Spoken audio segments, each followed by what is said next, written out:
Fala, estudante! Como é que vocês estão? Tudo bem? Espero que estejam todos bem. Hoje a gente vai fazer uma revisão, do conteúdo do capítulo 4 do livro sobre interação gênica, uma vez que nessa semana a gente vai fazer a nossa Avazen, beleza? Então preste atenção na revisão, acessa a sua plataforma, faz o download do livro aí que a gente vai usar os exemplos do livro para fazer essa revisão. Então preste atenção. Como nós estamos estudando lá no capítulo 4 o conteúdo de interação gênica, a primeira coisa que eu gosto de deixar bem claro para os alunos é o conceito de interação gênica. Na interação gênica, ou a interação gênica, ela ocorre quando dois genes diferentes, certo? Então, genes A e B, atuam sobre apenas uma característica. Lá na primeira lei de Mendel, era um gene com os seus alelos determinando uma característica. Na segunda lei de Mendel, dois genes diferentes, cada um com seus respectivos alelos, determinando duas características. Depois nós estudamos as variações do padrão de herança, e aqui na interação gênica são dois genes com seus respectivos alelos atuando sobre a mesma característica. Esse é o conceito de interação gênica.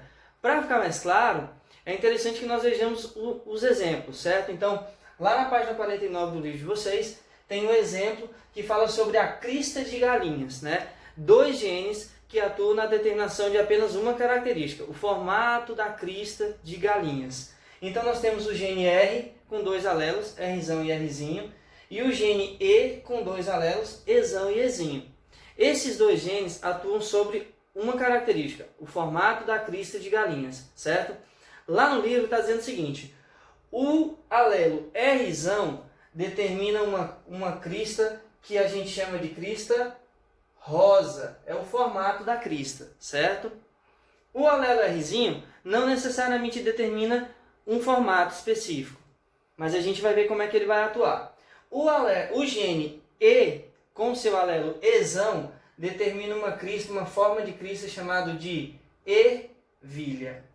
Além disso, nós temos o alelo Ezinho, que não necessariamente determina um formato específico, mas ele vai atuar na determinação de um dado formato.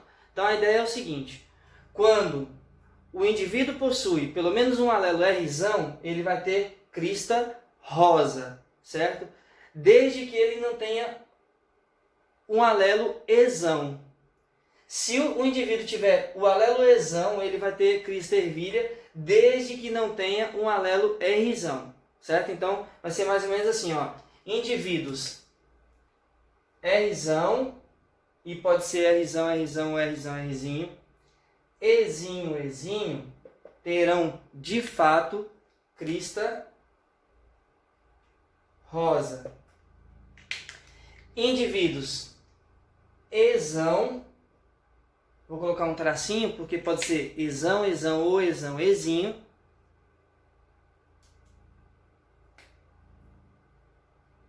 Rzinho, Rzinho, terão crista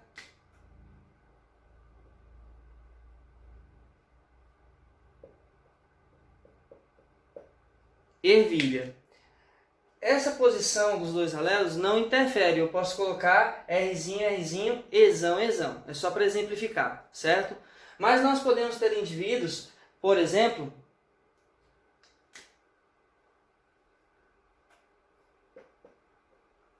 Rzão com o segundo alelo sendo Rzão ou Rzinho, e Ezão com o segundo alelo sendo Ezão ou Ezinho, e eles não terão nem crista do tipo rosa, nem crista do tipo ervilha.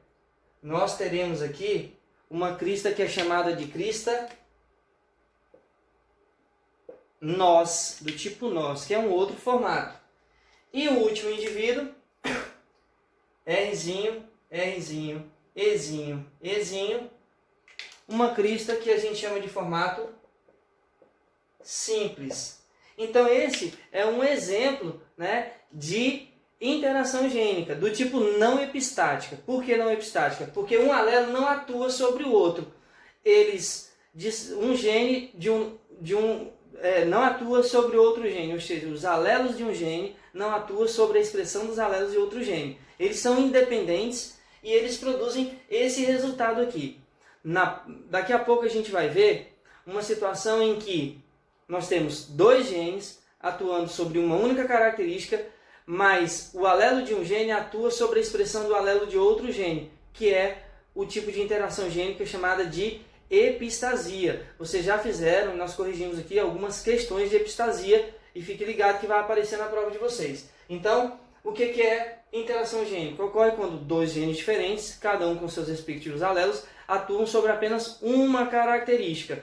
Ela pode ser não epistática, quando um gene não afeta a expressão de outro gene, ou pode ser epistática, né? Quando um gene atua sobre a expressão de outro gene. Um bom exemplo aqui para vocês, na verdade é do comando da questão da página que a gente acabou de ver, né? Então imagine aqui a proporção fenotípica entre dois indivíduos dihíbridos, né? O famoso cruzamento entre os dihíbridos, certo? Então indivíduos Rzão, Rzinho, Ezão, Ezinho, com outro Rzão, Rzinho, Ezão, Ezinho. Então, a gente pode fazer o cruzamento, né, de forma a determinar os gametas fazendo a combinação Rzão, Ezão, Rzão, Ezinho, Rzinho, Ezão, Rzinho, Ezinho, pegar esses gametas, colocar lá no diagrama e determinar a proporção fenotípica, né? Analisar esse cruzamento e determinar a proporção fenotípica. Ou nós podemos imaginar a seguinte situação: do cruzamento entre dois indivíduos duplo heterozigóticos, eu tenho a nossa famosa proporção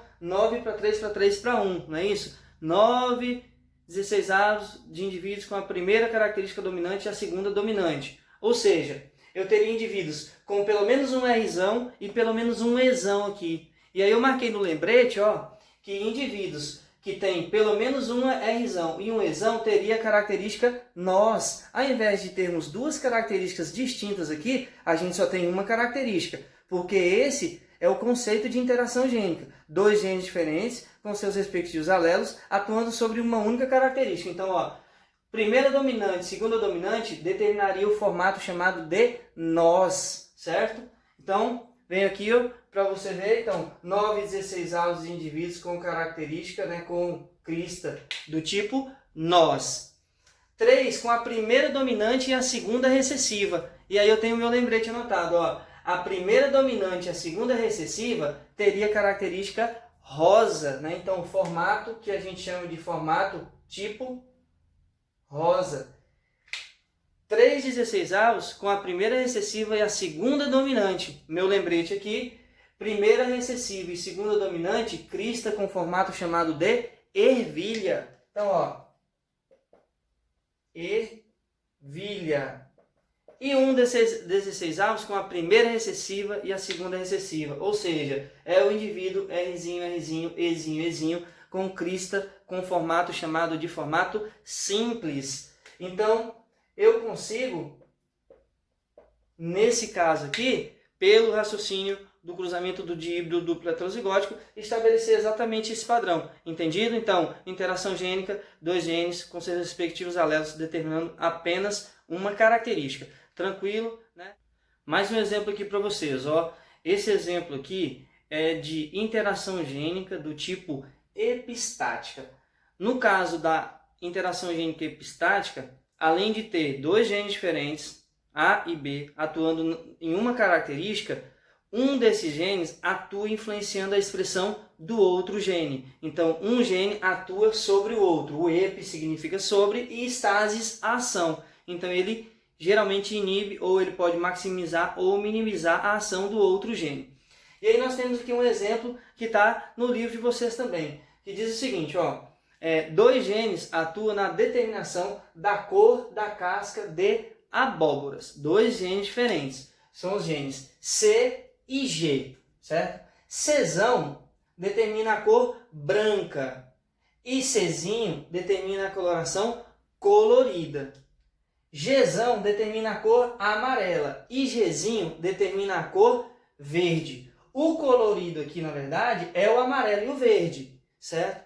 Porque Czão, na verdade, ele atua sobre Gzão e Gzinho. Então, todas as vezes que o indivíduo tiver Czão, ele não vai produzir frutos coloridos, nem amarelos e nem verdes. Então, os frutos serão da cor branca. Então, o gene C, com seu alelo Czão, inibe Gzão e Gzinho. Então, o gene C é epistático sobre o gene G. e inclusive pelos seus dois alelos. Então vamos no exemplo aqui mais tradicional que existe. Imagine o cruzamento entre dois indivíduos duplo heterozigóticos, ou seja, dois indivíduos Czão, Czinho, Gzão, Gzinho.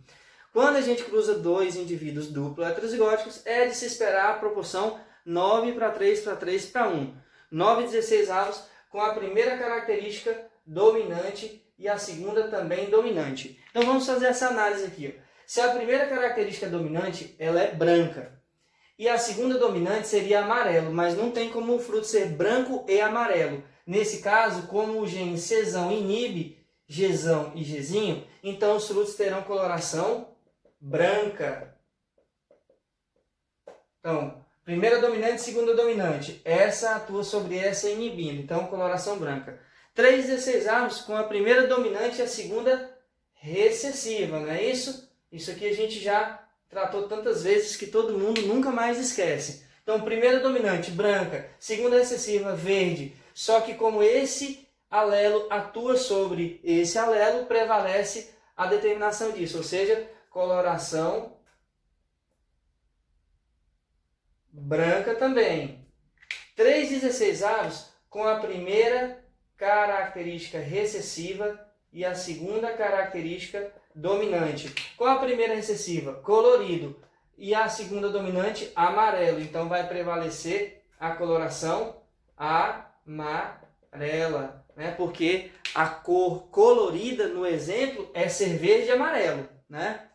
E o último 16avos com a primeira recessiva e a segunda também recessiva. Então, colorido verde, coloração colorida é a coloração verde. Então aqui olha como fica a proporção que a gente imaginava 9:3:3:1. Ela fica na verdade, ó, 12:3:1. 12/16avos de coloração branca, 3/16avos de coloração amarela e 1/16avos de coloração verde.